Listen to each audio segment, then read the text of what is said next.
Salut à tous et bienvenue sur ce podcast Atomic Leaders. Je suis Romain Tisné, je suis le fondateur de Talentlers, une société qui accompagne les organisations et les talents sur tous les sujets people et du leadership. Ce podcast, d'où ça vient? En fait, avec Clément Trinquart et Florent Cochet, mes associés sur Club Trust, on a lancé un podcast vidéo, le Talent Club, que je t'invite à suivre sur YouTube et LinkedIn. En faisant cet exercice, je me suis dit que ça pourrait être sympa d'avoir un format un peu plus court en audio pour interviewer des managers et des leaders du quotidien, pour documenter tous les apprentissages et puis il est surtout leurs best practices qui nous font avancer et justement qui nous font progresser. Et c'est là que ce podcast est né. Atomic Leader, le podcast, c'est parti.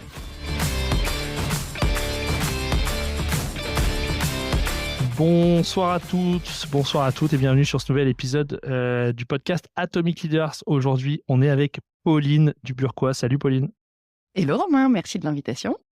Écoute, bienvenue sur le podcast. Ça fait un petit moment justement qu'on se disait qu'on voulait t'avoir justement sur le podcast avec nous parce que tu combines des fonctions de manager et de RH. Et c'est vrai qu'on n'a pas trop exploré ces choses-là dans les épisodes précédents. Donc l'idée, c'est de faire cet épisode avec toi pour voir un petit peu tous ces parallèles. C'est plutôt sympa. Donc nous, pas de surprise, on se connaît de notre vie d'avant. On a travaillé dans un grand cabinet à l'époque à la Cloche d'Or, donc c'est comme ça qu'on a travaillé ensemble dans ta vie d'avant. D'ailleurs, c'est intéressant parce qu'il y a eu une première vie plutôt en finance et en RH, tu nous raconteras ça. Et je n'utiliserai pas le terme vie d'avant d'ailleurs, je te dis tout de suite. Ah ok, super. Et puis en fait, donc le podcast va durer à peu près 30 minutes. Tu connais les règles. L'idée c'est qu'on coupera pas. On va essayer de garder un maximum de choses. Il va y avoir pas mal de questions. Donc, l'idée, c'est qu'on essaye d'y répondre assez directement. Pourquoi? Parce que plus il y a de questions, plus on apporte de valeur à l'auditoire. Et le dernier point qui est important, c'est que tu parles en ton nom et pas au nom de ta société. Donc, en fait, on va parler beaucoup plus de tes convictions en tant que personne plutôt que de ta boîte ou de ce que vous faites dans ta boîte actuellement. C'est OK pour toi? Défi accepté, Romain. Parfait. Écoute, tu nous racontes un petit peu ton histoire, comment t'es arrivé à ton job actuel, qu'est-ce qui a fait de toi la leader que t'es aujourd'hui? Oui. C'est pour ça que je te disais d'entrée de jeu, je ne vais pas utiliser la vie d'avant parce que finalement, la vie, elle peut être faite de cycles, mais tu as quand même un fil rouge.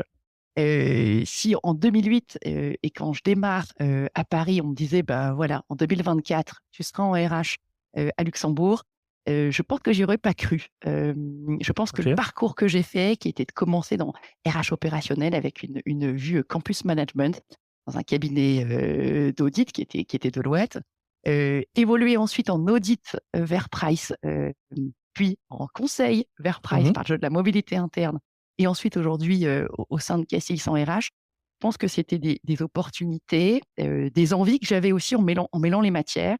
Et il y a eu un gros moment déclic. Quand je fais de l'audit, je me dis, j'adore la compétence client, c'est-à-dire aller chercher de l'info, rencontrer des personnes nouvelles, continuer d'apprendre. Et de mon expérience précédente en RH, c'était la thématique qui me plaisait.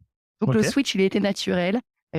Conseil en RH, où j'ai fait des missions super à Luxembourg et dans d'autres territoires. Et puis à un moment donné, il y a des questions où tu te dis, tu vois le métier de consultant souvent de l'extérieur, et aller appréhender les dispositifs et les process de l'intérieur, c'est top. Et j'ai fait ce move justement il y a 5 ans. Ok, super. Et du coup, c'est intéressant du coup cette vision-là que j'avais pas forcément au départ, mais ça va t'intéresser. Cette vision interne-externe justement, puisque tu as fait aussi de l'advisory RH là-dessus. À travers toutes ces visions, c'est quoi les grandes convictions que tu t'es faites au fur et à mesure sur les collectifs, la matière humaine en général? Alors, il y a un point, je pense, qui est important, c'est de se dire toujours, quand tu as un point de vue externe, quand tu es consultant, tu as envie de servir ton client. Ouais. Et quand tu es client, et ça maintenant je le vois, c'est de te dire tu as envie d'être servi le mieux possible. Et donc, qu'est-ce qui sert ça? En fait, c'est l'écoute. Si tu as l'écoute au sein des équipes, si tu as l'écoute entre les partenaires, tu vas comprendre en fait quel est l'enjeu, quel est le défi que tu vas devoir solutionner. Et ça, parfois, ça manque parce qu'il y a des problèmes de temps, parce qu'il y a des problèmes d'expertise, parce qu'il y a des problèmes d'auditoire où on ne sait pas bien se comprendre. Donc, l'écoute, elle est clé justement au sein du collectif, quand tu as envie de servir un. Ok, donc ouais, c'est finalement là-dessus. En fait, c'est ce que tu as trouvé de points communs à tes différentes expériences, c'est ça, hein? Et exactement, c'est t'entends un besoin d'un côté et peu importe où tu te places sur l'échiquier, tu entends un besoin, tu as envie d'y répondre. Pour pouvoir y répondre, il faut questionner l'autre, comprendre l'autre, être aussi dans l'empathie, et c'est ce qui te permet après de trouver des solutions. Et ça, jamais tout seul. Le collectif, je disais aussi, c'est une grande force en soi. Ok, ouais, c'est intéressant ce point d'écoute. On reviendra peut-être sur les questions là-dessus.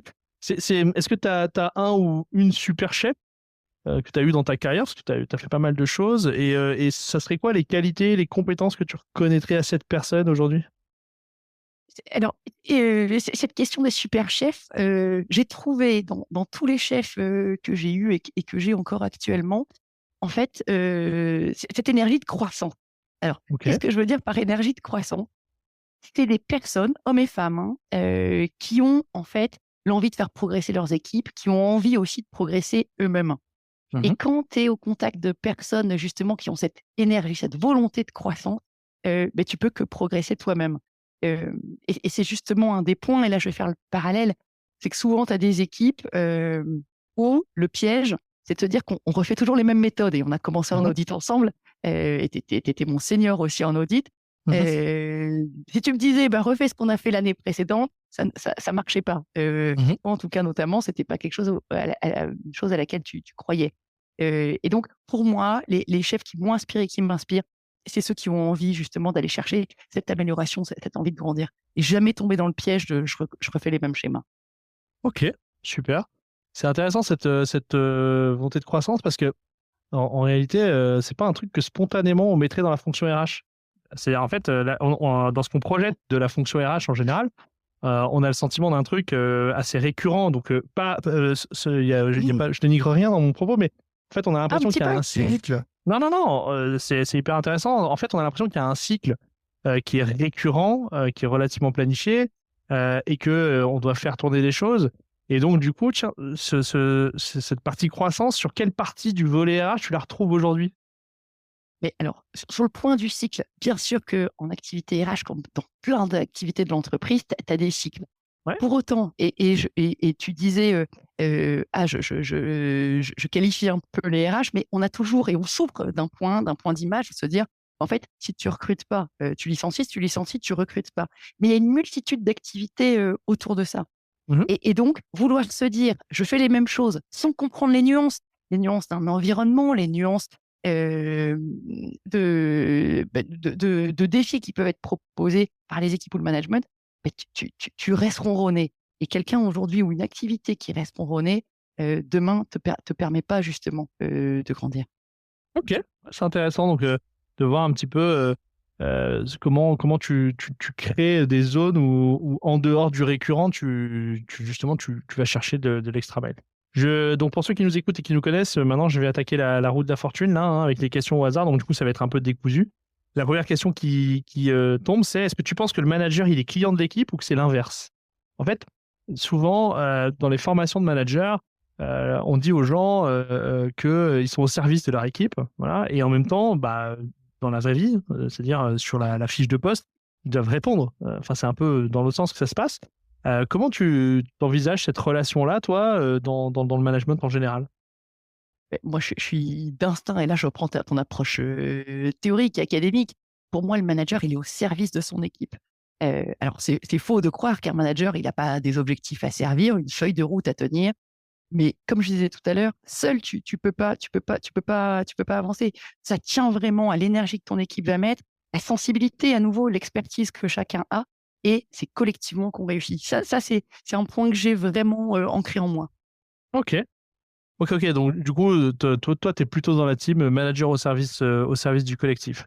Ton Oui. deuxième question qui est sortie, c'est quoi ton rapport à l'erreur? Alors en fait, il y a pas mal de managers qui ont du mal à se positionner ou à gérer justement, l'erreur.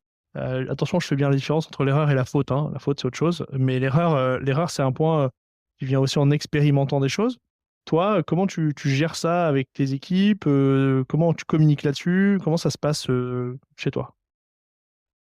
Bah, écoute, je crois que je communique pas beaucoup sur le droit à l'erreur parce que moi-même et là je vais te parler de mes propres, expériences, hein. Moi Ouais. aussi je fais des erreurs et moi Mmh. aussi j'ai fait des erreurs.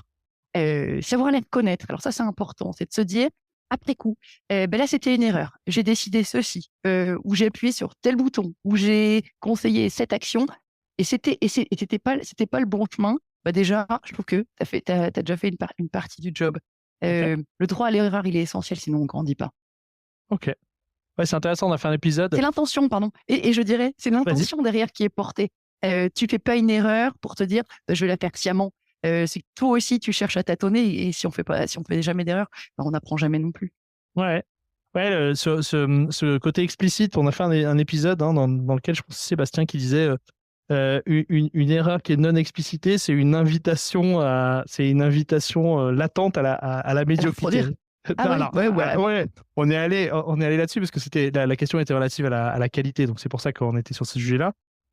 Et donc il y a l'explicitation de ces erreurs qui étaient revenues.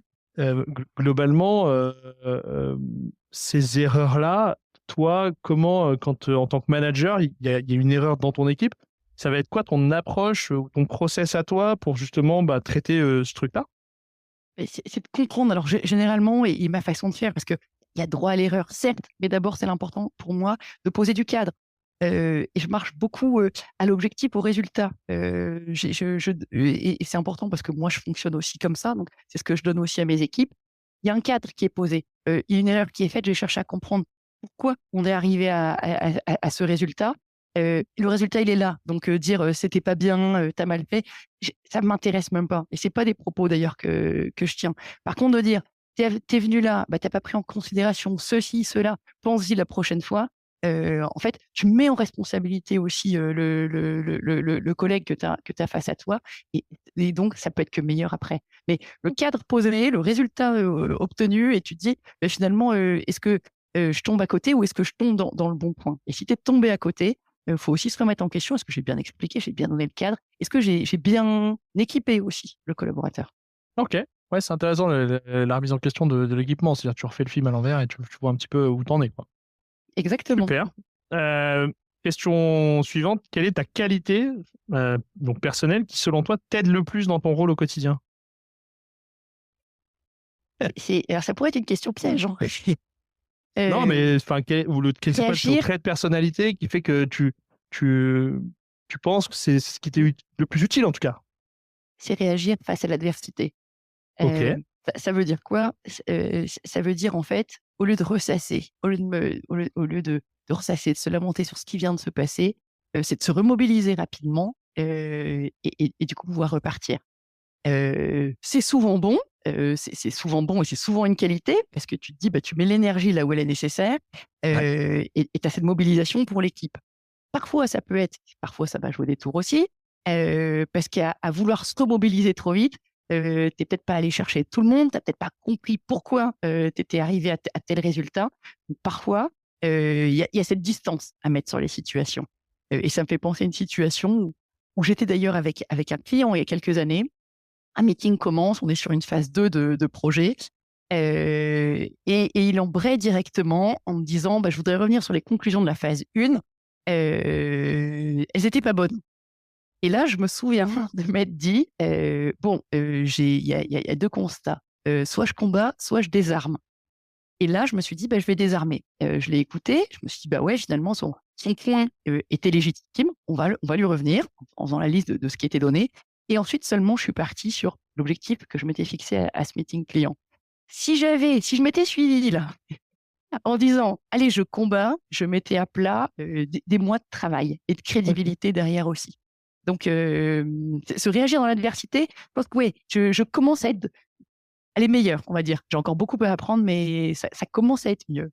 OK, intéressant ce use case, puisqu'effectivement, c'est un peu contre-intuitif, mais effectivement, Mmh. ça t'a certainement permis de te sortir de là.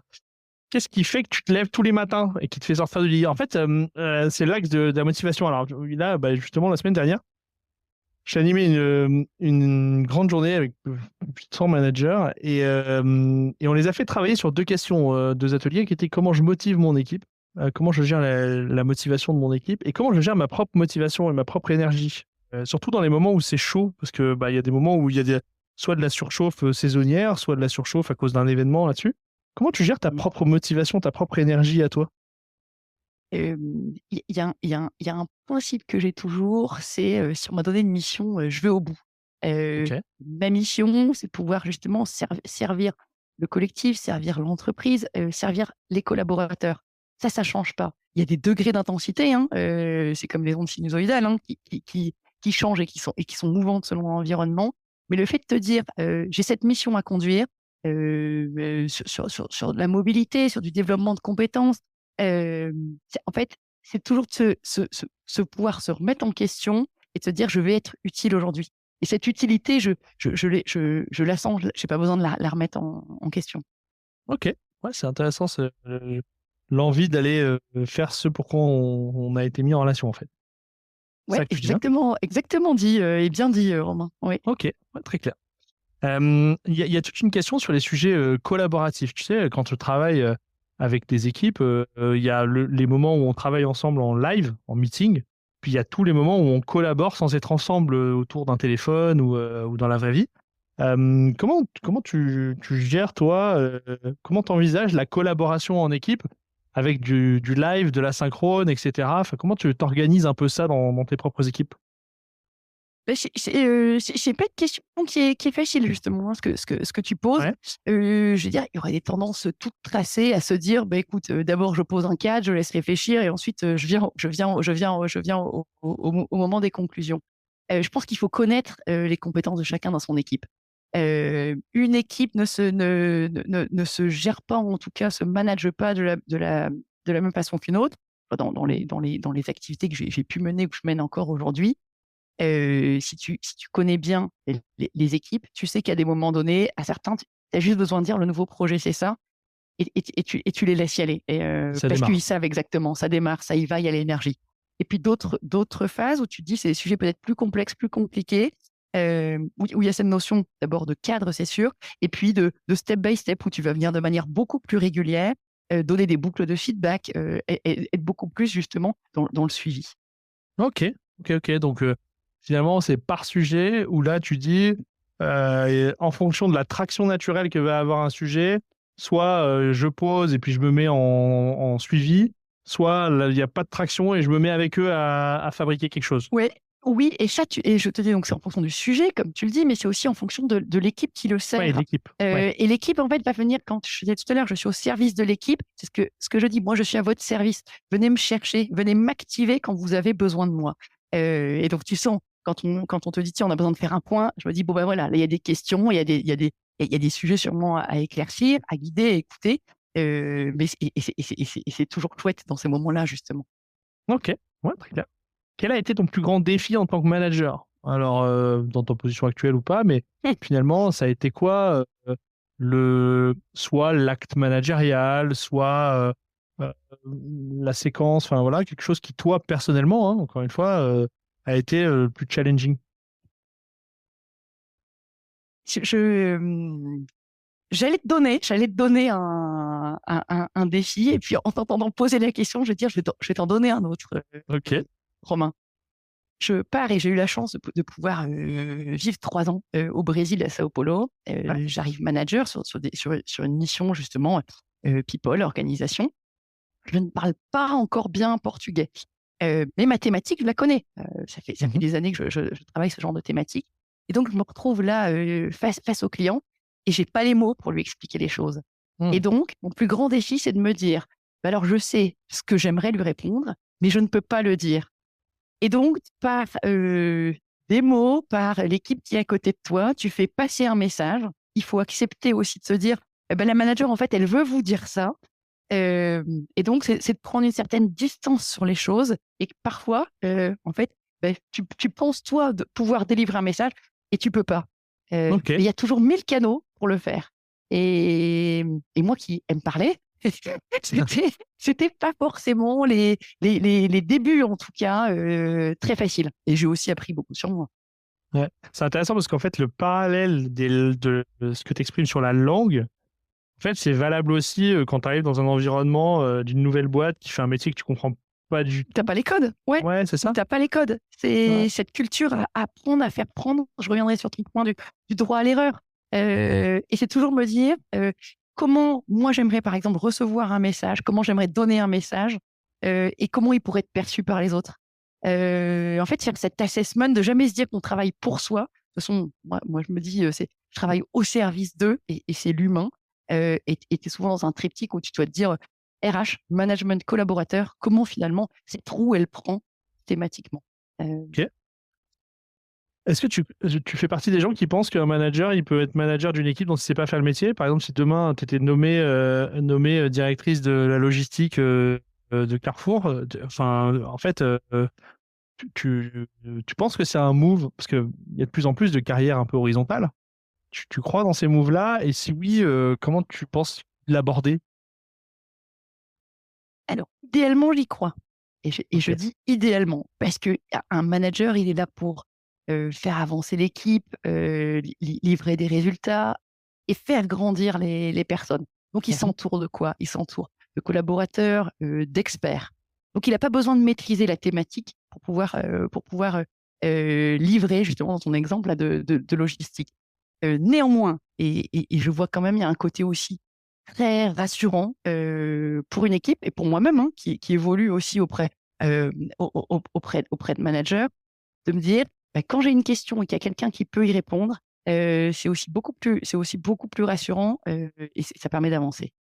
Donc Ah, donc en fait, tu dis, idéalement, d'un point de vue du manager, moi, je vis dans un monde dans lequel j'aimerais que ce soit possible tout le temps, mais je reconnais que pour la sécurité de l'équipe dans les réponses qu'elle va trouver quand elle va se tourner vers lui, en fait, c'est pas tellement un sujet du manager qui est pas capable, mais c'est plutôt un sujet de quelle légitimité il va trouver aux yeux de l'équipe et à quel point il va la sécuriser. C'est ça que tu... exactement et derrière j'ai cette idée de rôle modèle derrière aussi, Ouais. qui vient.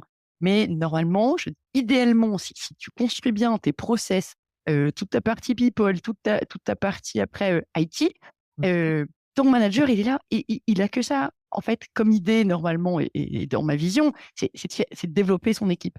Donc si l'équipe vient en faisant le processus, il est comme ça: «Tiens, ça a raté. Pourquoi ça a raté? Comment tu peux l'améliorer?» En posant des questions qui tournent toujours vers le haut, tu peux faire que grandir l'équipe et donc livrer ton résultat. Mais le jour où il y a une question technique et que tu sais pas y répondre, c'est là que et je reviens sur ton mot de légitimité, oui, ça risque de poser un problème. En tout cas, ça met pas la sécurité qu'il faut vis-à-vis de l'équipe, quoi. En tout cas, ça l'aide pas à se positionner. Tiens, c'est marrant, c'est une question qui est pas, donc c'est pas la dernière que je vais te poser, mais elle y ressemble. Qu'est-ce que tu aimerais qu'on dise de toi à la machine à café le jour après ta retraite? C'est-à-dire, une fois que tu as quitté l'organisation, toi, en tant que leader, c'est quoi l'image que tu aimerais laisser de toi quand tu quitteras voilà, le monde du travail, la retraite, machin, tu te dis quoi là-dessus? Ça, elle est sympa. Alors ouais, elle est sympa ta question. Il y a un point en fait, où je te disais l'idée d'améliorer, l'idée toujours de se remettre en question en fait. Même si c'est quelque chose de très difficile, pour moi c'est ce qui permet de rester en éveil et de rester en équilibre. Tiens, ça c'est un point intéressant ça justement, maintenir cet équilibre, et donc qu'est-ce que j'aimerais qu'on dise de moi? C'est comment finalement, elle m'a aidé à passer de bon à excellent. Ok, donc en fait, tu dis, j'aimerais qu'on se souvienne de moi comme quelqu'un qui a fait progresser les gens. Exactement, oui. Ok, peu importe le truc, mais elle m'a aidé à progresser. Ouais, elle m'a aidé à voir les choses différemment, elle m'a aidé à atteindre des objectifs qui étaient complexes, elle m'a aidé à avoir plus confiance en moi. J'ai été à un moment donné un maillon au service, justement de la performance, quoi. De ce truc-là. Ok, Mmh. super. Autre question, comment tu fais pour rendre ton équipe sexy pour convaincre les candidats? C'est-à-dire, en fait, il y a un vrai sujet de guerre des talents en ce moment. Et donc, du coup, bah, une fois qu'on a passé les entretiens, on accompagne beaucoup de sociétés sur les volets recrutement, etc. On a passé l'entretien, à un moment donné, le candidat, il peut décider de venir ou pas. Ouais. Et donc, bah, en fait, qu'est-ce que tu dis, toi, de ce que vous faites collectivement, de ce que tu mets en place, de tout ça, et qui rend tout ça bah, attractif pour les candidats? Je te parle de ton 3 équipe, hein. mots, ouais, 3 mots Romain, walk the talk. Ce que tu Ok. expliques, ce que tu livres, c'est la réalité. On n'enjolive pas, on survend pas, on surpromet pas. Ta marque employeur, il faut bien la connaître, il faut aussi y adhérer. Et quand tu adhères à quelque chose, quand tu portes ces valeurs, bah, c'est d'autant plus facile après d'aller chercher les candidats et d'expliquer, comment ça se passe en interne. Et sur les expériences récentes, en tout cas, que j'ai eues tout au long de ma carrière, ouais, c'était ça qui était important. C'était justement mettre cette transparence, et jamais survendre les choses. Jamais. De toute façon, ça sert à personne. Un recrutement, ça coûte de l'argent. Une démission, ça en coûte aussi. Et ça veut dire que là, tu pars au moins pour 6 mois d'échec. Donc, ça sert à rien. Ok, Et ça se ouais, détecte vite. Et le candidat, il détecte vite ça, hein. ouais. Tu veux dire, il détecte vite quand on lui a vendu un truc qui se passe pas dans la vraie vie. Exactement. Ouais. Et Ouais. ça peut être au moment de l'entretien ou dans le premier mois, les 2 mois qui suivent. Et là, c'est beaucoup plus compliqué après à réagir. Ça se fait, mais c'est compliqué. Ouais. C'est intéressant parce qu'effectivement, parfois, on voit des candidats qui veulent tellement le job qu'en fait, ils font l'impasse sur des zones grises là-dessus. Et puis les boîtes, elles veulent tellement le candidat que on va. Alors, je vois peu de boîtes où on ment au candidat, hein, c'est pas le point. Mais par contre, des boîtes où on va dire il aura le temps de découvrir. Et en fait, ce truc-là, en fait, ce que tu Mm. dis, c'est que toi, dans 100% des cas, c'est compliqué. Et je reviens à un point, c'est l'écoute. Quand tu as un candidat qui te raconte toute une série d'objectifs qu'il a, objectif 1, 2, 3, et qu'en fait, tu es en train de lui vendre ABC, à un moment donné, moi, ça m'est déjà arrivé, en fait, aussi, d'arrêter l'entretien et de dire, bah, écoutez, je crois qu'on n'est pas sur la même longueur d'onde. C'était un dernier encore il y a pas longtemps. Et en fait, le candidat me dit, oui, en fait, je crois que j'étais pas prêt. J'ai voulu voir comment ça se passerait. Et en fait, je sens que je suis très bien aujourd'hui dans le job que je fais. Bah, ça arrive. Et puis plus tard, bah, tu les recroises 6 mois, 1 an plus tard sur d'autres rôles. Mais il faut avoir l'honnêteté intellectuelle, justement, de travailler et de recruter les candidats, ce sur quoi vraiment la société porte. Mhm. J'ai une question sur les promotions. Est-ce que pour toi, il faut promouvoir les gens sur base de leurs compétences ou sur base de leur potentiel? Je m'explique. Il y a des environnements dans lesquels, donc moi j'ai des clients chez lesquels on promeut les gens sur base de la compétence. C'est-à-dire d'abord on essaye de les faire monter en compétences, puis une fois qu'ils ont la compétence pour faire le job cible, ben, on peut les promouvoir là-dessus. Il y en a d'autres sur lesquels en fait on va promouvoir des gens qui ont le potentiel d'aller mais qui sont pas encore. Ce qui est très différent, c'est que bah, dans un cas, il arrive, il est déjà en couverture de poste, alors que dans l'autre cas, il est habitué à avoir des super ratings et il arrive en sous-couverture de son nouveau poste. C'est quoi ta vision là-dessus, euh, Et ben, personnelle? elle n'est pas aussi binaire que toi, Ouais. Romain, dans la manière dont tu la portes, c'est-à-dire compétence à l'instant T et potentiel. Et je repense à un sujet, j'ai donné des cours, ça c'était quand j'étais au Brésil à l'université, des cours de statistiques, statistiques RH, KPI RH. Ok. Et j'utilisais un support, c'est un film, ça s'appelle Moneyball, l'art du stratège ou le stratège, qui Mhm. était avec Brad Pitt, forcément. Ok. Et en fait, donc c'était l'histoire d'un manager de baseball, une équipe Ah, côte j'ai ouest. vu ce truc-là. Et en fait, il se dit, j'ai un problème. Il y a mes talents qui sont en train de partir parce qu'il y a d'autres sociétés qui payent plus cher ou qui offrent plus en tout cas de flexibilité. Et il se dit, comment je vais combiner en interne, en fait, avec les compétences que j'ai aujourd'hui et la complémentarité que les uns et les autres vont se donner. Et donc, Mhm. il revient sur une méthode, si tu veux, statistique. Et son équipe, elle passe le concours, on va dire, à l'équivalent de nos départementales. Malheureusement, il ne gagne pas la finale, mais il a révolutionné, en fait, la manière de voir la complémentarité, justement, des collaborateurs d'entreprise et de ne pas mettre que compétences et potentiels. Et en Ok. fait, quand tu regardes les deux et quand tu essaies d'être un peu inventif, tu trouves toujours des opportunités à faire. Je crois que le point, c'est de donner la confiance aux gens, de dire tu peux le faire. Ok. Ok. Ok. Intéressant. Donc, ramener le côté de data là-dessus, c'est peut-être effectivement ton passage en advisory qui t'a plus exposé à ces trucs-là. Parce que Mm. c'est vrai que c'est des choses qu'on voit moins. La prochaine question, c'est comment on motive et on remotive une équipe. En fait, dans la vie d'une équipe, il y a des moments où la motivation, elle vient naturellement parce que bah, le sujet, la période, la séquence est favorable. Puis il y a des moments où c'est plus compliqué. C'est quoi ta méthode à toi, Pauline, enfin, ta méthode personnelle pour essayer de te mettre au contact enfin, pour réactiver ce truc-là? J'ai pas de clé de succès, en tout cas, à te livrer, Romain, sur cette question. Je te disais tout à l'heure, moi-même, hein, je suis aussi en sinusoïde. Il y a des moments où je suis très motivée, d'autres moments où je suis moins motivée. Et je vais revenir juste à un point, c'est s'écouter. Quand tu sens qu'il y a moins d'énergie, quand tu sens qu'il y a moins de prise de parole dans les réunions, quand tu sens qu'il y a moins de vie finalement. Moi aussi, je suis en open space. J'ai vu différentes manières de travailler ensemble.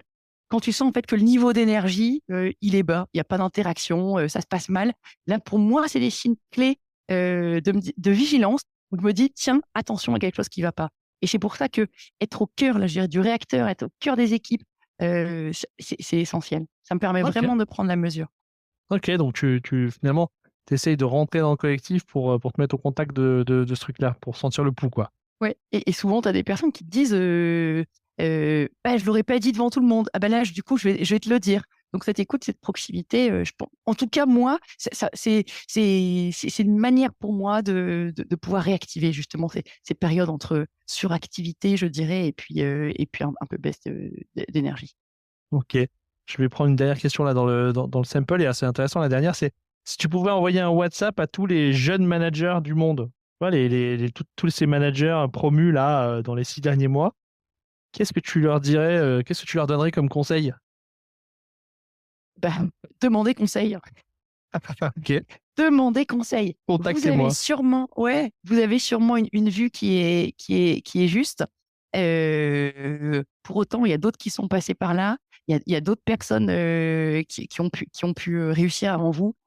Inspirez-vous d'eux. N'hésitez pas. Ok. En management, il n'y a pas de copyright. On peut s'inspirer, tout va bien. Et copy with pride. C'est essentiel. Quand tu reconnais les auteurs. Exactement. Ok. Ok. Super intéressant ce point-là. Écoute, ça fait déjà presque une demi-heure qu'on parle. C'était intéressant. Moi, ce que je retiens donc de ce qu'on se dit, c'est j'ai bien aimé l'écoute parce que je trouve que ça fait un pont intéressant sur tout ce qu'on s'est dit. En réalité, tu reviens souvent à ce point-là. J'ai bien aimé combattre et désarmer aussi. Tu vois, ça, ce truc-là, je l'avais pas encore bien en tête. Pas encore bien en tête là-dessus. Copy with Pride était intéressante aussi. Ce que je note quand même, c'est intéressant parce que tu as une vision, du management managérial et pas RH, RH. Et c'est vrai que souvent les deux rôles se confondent et c'était intéressant de voir la différence entre les deux. Globalement, si tu avais à choisir, question piège, si tu avais à choisir entre la matière humaine en tant qu'RH et le rôle de manager, tu choisirais quoi? Tu préfères quel volet des deux? Bah, les deux, c'est pour ça que Ouais, bien sûr. je fais mon métier avec passion aujourd'hui. Ouais, ok, j'aurais pas de réponse Non, à cette dernière question, mais je vais le vivre choix, avec. ouais, pourtant, je suis bretonne et pas normande. Mais Ok, les deux. la directrice, la direction de la logistique chez Carrefour, c'est pas pour tout de suite. Exactement. Ok, ça marche. Est-ce que tu penses que il y a quelqu'un qui pourrait, un ou une personne qui pourrait être intéressant que j'interviewe sur ce podcast? Quelqu'un à qui tu penses qui est pas dans ton organisation, on essaie d'avoir d'autres personnes. Est-ce qu'il y a des personnes que tu me recommandes? Et ben, j'en aurais quelques-unes quand même, Romain, à te recommander. Ouais, alors qui? Mais je vais en mettre une sur, tout de suite que tu pourrais contacter et tu verras si elle accepte, bien évidemment. C'est dans mon réseau aussi professionnel. Elle s'appelle Pauline Montpellier et Ok. elle dirige la société City One à Luxembourg. Où Ok. ils sont organisateurs d'events. Et je pense qu'elle est confrontée à plein de challenges au quotidien et que sa vision justement sur le Luxembourg et sa vision justement de directrice sur ce qu'elle met au service aussi de clients peut être intéressante. Ok, eh ben super, Pauline Montpellier, l'invitation est lancée. Ça sera avec grand plaisir qu'on prendra un moment pour discuter de management et de leadership. Bon, ça a été finalement après 30 minutes. Qu'est-ce que t'en as pensé? C'est bon? Bah, écoute, Romain, je te remercie en tout cas de l'invitation. Et deuxième point, et j'ai lu récemment sur LinkedIn un de tes messages qui était de dire que, allez, 50% des femmes te disent non au podcast et restent souvent, je crois, sur leur position. Mesdames, 50% des 80% qui challengeaient. ouais, Ouais. mesdames, allez-y. Je vous avoue que j'en menais pas forcément l'argent. Il y a encore une heure. Et en fait, Romain, tu as cette dose justement de mettre, en tout cas de conseils. Tu mets à l'aise et il y a un échange qui est très spontané et on reste droit dans ses bottes et avec ses valeurs. Donc, je trouve ça super chouette. Super. Écoute, j'ai trouvé que c'était un super épisode, effectivement, par rapport à la préparation et tout ça, au travail qu'on a fait ensemble avant, qui était assez limité parce qu'on avait peu de temps, mais j'ai trouvé que c'était hyper intéressant. C'était super sympa de te découvrir sur cette nouvelle facette-là. Et puis, bah, écoute, merci d'être venu sur ce podcast. Et puis, bah, merci à tous de nous avoir écoutés jusqu'au bout. Merci beaucoup. Salut.